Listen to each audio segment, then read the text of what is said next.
இனிமே கண்ணை மூடிட்டு கடலை எண்ணெய் வாங்கலாம். ஏன்னா மந்த்ரா கடலை எண்ணெய் இதயத்தின் தயாரிப்பு. மாநிலத்தில் இந்த ஆண்டு கோடை வெப்பம் சுட்டெரித்து வருகிறது.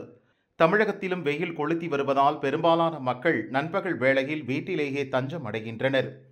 வெப்ப அலையிலிருந்து மக்கள் தங்களை பாதுகாத்துக் கொள்ள பொது சுகாதாரத்துறை அறிவுறுத்தியுள்ளது. இந்த சூழலில் இன்று முதல் மே 2 வரை தமிழகத்தில் வெப்ப அலை வீசுவதற்கான வாய்ப்பு உள்ளதால் மஞ்சள் அலர்ட் எச்சரிக்கை விடுக்கப்பட்டுள்ளது.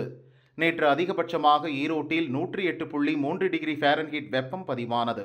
14 இடங்களில் 100 டிகிரி ஃபாரன்ஹீட்டை தாண்டி வெப்பம் பதிவானது. தொடர்ந்து இயல்பை விட 2 முதல் 4 டிகிரி செல்சியஸ் வெப்பநிலை அதிகரிக்க வாய்ப்புள்ளதாக கணிக்கப்பட்டுள்ளது. ஒடிசா, மேற்கு வங்க மாநிலங்களில் கடுமையான வெப்ப அலை வீசும் என்பதால் 5 நாட்களுக்கு சிவப்பு அலர்ட் எச்சரிக்கையை இந்திய வானிலை ஆய்வு மையம் கொடுத்துள்ளது.